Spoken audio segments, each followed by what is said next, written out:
আসসালামু আলাইকুম দর্শক, খুবই গুরুত্বপূর্ণ একটি সংবাদ।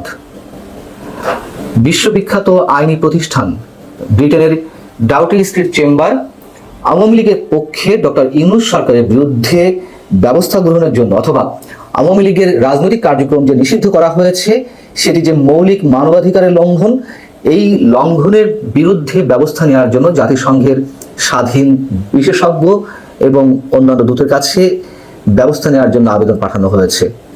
কারা আবেদন পাঠিয়েছেন? ডাউটিং স্ট্রিট চেম্বারের অন্যতম প্রভাবশালী দুই সদস্য, একজন স্টিভেন পাউলস কেসি আর একজন হচ্ছেন অ্যালেক্স টিনসলি। তারা দুইজন এই আবেদনপত্র পাঠিয়েছেন এবং স্টিভেন পাউলস কেসি সম্পর্কে বলতে গেলে ছোট করে বলতে হয় তিনি আন্তর্জাতিক অপরাধ এবং আন্তর্জাতিক মানবাধিকার বিষয়ে বিশ্বজোড়া খ্যাতি সম্পন্ন একজন আইনজীবী, আর অ্যালেক্স টিনসলি তিনিও আন্তর্জাতিক মানবাধিকার, সমুদ্র আইন, ইন্টারপোল এবং প্রত্যর্পণ বিষয়ে বিশেষজ্ঞ। এই বিষয়ে বলার আগে আমি একটু ডাউটিং স্ট্রিট চেম্বার সম্পর্কে একটু ছোট করে বলতে চাই। ডাউটিং স্ট্রিট চেম্বার সম্পর্কে এর আগেও আমি আপনাদেরকে জানিয়েছি, আর একটু মনে করিয়ে দিই। এটি ব্রিটেন ভিত্তিক একটি আইনি সহায়তা প্রতিষ্ঠান। ফৌজদারি বিচার, পাবলিক আইন, অভিবাসন, কর্মসংস্থান, মানবাধিকার এবং নাগরিক স্বাধীনতা বিষয়ে এই প্রতিষ্ঠানটি কাজ করে এবং নিঃসন্দেহে বড় বড় মানবাধিকার ইস্যুতে তারা বিভিন্ন আইনি লড়াই চালিয়ে যান। এবং বাস্তবতা হচ্ছে এটি যে শুধুমাত্র টাকার জন্য যে তারা কাজ করেন তা নয়। টাকা তো অবশ্যই একটি ফ্যাক্টর, অর্থ অবশ্যই একটি ফ্যাক্টর, কিন্তু তার চেয়ে তাদের কাছে গুরুত্বপূর্ণ হচ্ছে তাদেরকে খেয়াল রাখতে হয় তারা কোন ধরনের মামলা পরিচালনা করছে অথবা কাদের হয়ে তারা আন্তর্জাতিক অঙ্গনে লড়াই করছেন সেই বিষয়টি, অর্থাৎ তাদের রেপুটেশনের দিকেই তারা আগে নজর রাখে। এবং আমাদেরকে অবশ্যই ধরে নিতে হবে এটি যে জাতিসংঘ বা যে কোনো আন্তর্জাতিক প্রতিষ্ঠান কিংবা আন্তর্জাতিক অপরাধ আদালত আইসিসিতে তারা যখন যে কোনো বিষয়ে আবেদন করে, কোনো ফাইল সাবমিট করে, বুঝে নিতে হবে যে তাদের কাছে যথেষ্ট শক্ত তথ্য, উপাত্ত, প্রমাণ রয়েছে। এখন এই আবেদনপত্রের বিষয়টি তারা নিজেরাই নিজেদের ওয়েবসাইটে প্রকাশ করেছে। সেখানে যেটি বলা হচ্ছে, ডক্টর মোহাম্মদ ইউনূস বাংলাদেশে ক্ষমতা গ্রহণ করেন এবং 8 আগস্ট 2024 সালে একটি অন্তর্বর্তীকালীন প্রশাসন প্রতিষ্ঠা করেন। ডক্টর ইউনূস ক্ষমতা গ্রহণের পর থেকে বাংলাদেশে আওয়ামী লীগের সমর্থক, এর সাথে যুক্ত ব্যক্তিরা এবং সংখ্যালঘুদের উপর ব্যাপক আক্রমণ শুরু করা হয়েছে। এই ধরনের আক্রমণের শাস্তি হয়নি এবং অন্তর্বর্তীকালীন প্রশাসন অপরাধীদের সম্পূর্ণ দায় মুক্তি প্রদান করেছে। অন্তর্বর্তীকালীন প্রশাসন 2026 সালের ফেব্রুয়ারিতে নির্বাচন অনুষ্ঠানের উদ্যোগ নিয়েছে। এই প্রতিশ্রুতি রক্ষা করা হবে কিনা তা এখনো দেখার বিষয়। আমাদের প্রধান উপদেষ্টা ফেব্রুয়ারি মাঝামাঝিতে বা ফেব্রুয়ারিতে যে রোজা, সেই রোজার আগে আগে নির্বাচন অনুষ্ঠানের প্রতিশ্রুতি দিয়েছেন। দেখুন, আমি শুরু থেকেই বলে আসছি ডক্টর মোহাম্মদ ইউনূস এই বিষয়টি জানিয়ে বা নির্বাচনে একটি সম্ভাব্য সময়সীমা দিয়ে রাজনৈতিক দলগুলোকে একটু ঠান্ডা রাখার চেষ্টা করেছে, মোলা ঝুলিয়ে রেখেছে সোজা কথা বলতে গেলে। ডাউটিং স্ট্রিট চেম্বার তারা সেই কথাই উল্লেখ করেছে। যাও, এখানে বলা হচ্ছে যে ইতোমধ্যে আওয়ামী লীগ বাংলাদেশে একটি জনপ্রিয় রাজনৈতিক শক্তি হিসেবে রয়ে গেছে। তবে 2025 সালের মে মাসে অন্তর্বর্তীকালীন প্রশাসন আওয়ামী লীগকে নির্বাচনে অংশগ্রহণ নিষিদ্ধ করে এবং বাংলাদেশ আন্তর্জাতিক অপরাধ ট্রাইব্যুনালে আওয়ামী লীগের নেতাদের বিরুদ্ধে মামলা শেষ না হওয়া পর্যন্ত এর সকল কার্যক্রম সীমিত করে। এবং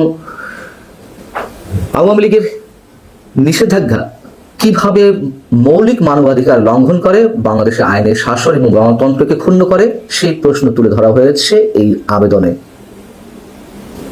আপিলটিতে স্বাধীন বিশেষজ্ঞ এবং অন্যান্য প্রতিনিধিদের অন্তর্বর্তীকালীন প্রশাসনকে জরুরি ভিত্তিতে অবাধ ও সুষ্ঠু নির্বাচন অনুষ্ঠানের জন্য আওয়ামী লীগের উপর থেকে নিষেধাজ্ঞা প্রত্যাহার করার এবং এই ধরনের যে কোনো নির্বাচনে তাদের সম্পূর্ণ অংশগ্রহণের অনুমতি দেওয়ার জন্য অনুরোধ করার আহ্বান জানানো হয়েছে। এটি হচ্ছে ডাউটিং স্ট্রিট চেম্বারের ওয়েবসাইটে যেই বিজ্ঞপ্তিটি প্রকাশ করা হয়েছে তার মোটামুটি সম্পূর্ণটাই আমি আপনাদেরকে জানালাম। আগেই বলেছি, ডাউটিং স্ট্রিট চেম্বার যেন তেন কোনো ধরনের কোনো ল ফার্ম নয়। এর আগে আমি আপনাদেরকে জানিয়েছিলাম যে আন্তর্জাতিক অপরাধ আদালত আইসিসিতে তারা আওয়ামী লীগের হয়ে ডক্টর ইউনূস সরকারের বিরুদ্ধে ফাইল সাবমিট করতে যাচ্ছে। এটি এখনো পর্যন্ত হয়েছে কিনা আমি জানি না। তারা নিজেরাই জানিয়েছিল যে তারা এই ধরনের একটি উদ্যোগ নিয়েছে এবং সেখানে যা বলা হয়েছিল সেটিও আমি একটু আপনাদেরকে মনে করিয়ে দিই। 8 আগস্ট 2024 ডক্টর মোহাম্মদ ইউনূস বাংলাদেশের ক্ষমতা গ্রহণের পর থেকে সাংবাদিক, পুলিশ অফিসার, সংখ্যালঘু ও প্রাক্তন সরকারি দল আওয়ামী লীগের সাথে যুক্ত ব্যক্তিদের বিরুদ্ধে বিনা উস্কানিতে অসংখ্য সহিংস আক্রমণের ঘটনা ঘটেছে। হত্যার অভিযোগে, মিথ্যা ফৌজদারি অভিযোগে নির্বিচারে কারাগারে আটক রাখা হয়েছে, বিশেষ করে সাংবাদিকদের।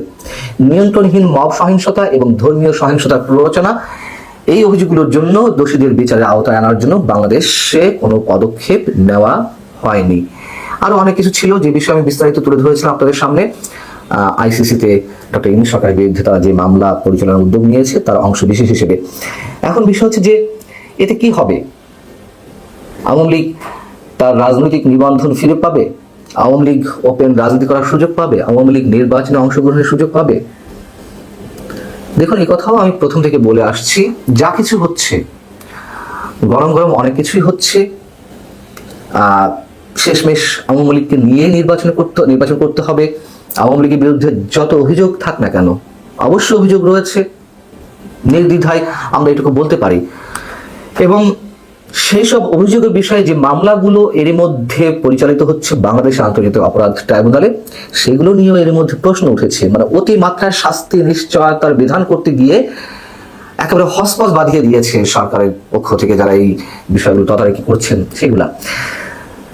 অতএব সেই মামলাগুলো নিয়েও কিন্তু অনেক বড় প্রশ্ন আন্তর্জাতিক মহলে উঠতে শুরু করেছে। আগামীতে ভবিষ্যতে আরো বেশি করে উঠবে। যেমন ধরুন, আমি সাবেক মেজর জেনারেল জিয়াউল হাসানের কথা বলি। তার সম্বন্ধে প্রসিকিউটর, মানে আমাদের আন্তর্জাতিক অপরাধ ট্রাইব্যুনালের চিফ প্রসিকিউটর, তিনি এমন কথা উল্লেখ করেছেন যে তিনি 1000-এরও বেশি মানুষকে হত্যা করেছেন। এগুলো হচ্ছে কি, যে অতিমাত্রায় বাড়াবাড়ি।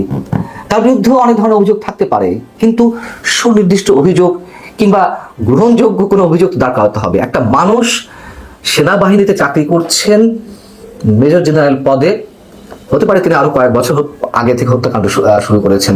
যদি আমরা চিফ প্রসিকিউটরের কথাই ধরে নিই, কিন্তু 1000 মানুষকে হত্যা করা, এটা কিভাবে সম্ভব? এই ধরনের অভিযোগও আনা হচ্ছে। এবং আমরা দেখতে পাচ্ছি যে যাদেরকে হত্যা করা হয়েছে সেই হত্যার শিকার অনেকেই জীবিত ফিরছেন।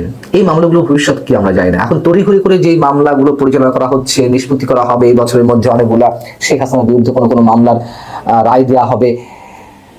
ইচ্ছা করলে তো 1 সপ্তাহের মধ্যে রায় দিয়ে যায়, তাই না? ইচ্ছা করলে 1 মাসের মধ্যে রায় দিয়ে দেওয়া যায়।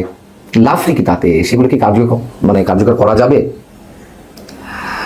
নিজেরাই নিজেদেরকে বিতর্কিত করছে। যে ধরনের তথ্যপাত্র বিচারের জন্য তাদের হাতে ছিল, হয়তো অনেক কিছু সুষ্ঠুভাবে করা যেত, কিন্তু শুধুমাত্র রাজনৈতিক প্রতিহিংসা থেকে যা কিছু হচ্ছে এবং তার অংশের ভিত্তিতে ডাউটি স্ট্রিট চেম্বার যা জাতিসংঘে একটি আবেদন করলো, এটাই কিন্তু সারা বিশ্বে ছড়িয়ে পড়বে। এবং বিশ্বের ওয়াকিবহাল বা সচেতন মানুষ জানে যে ডাউটি স্ট্রিট চেম্বারের ভারী কি কতটা, তাদের ওজন কতখানি, তারা কোন কোন বিষয়ে মুভ করে, এটা খুবই ভালো করে জানার কথা যারা কম বেশি খোঁজখবর রাখেন। এখন দেখা যাক কি হয়। ভালো থাকুন। আল্লাহ হাফেজ।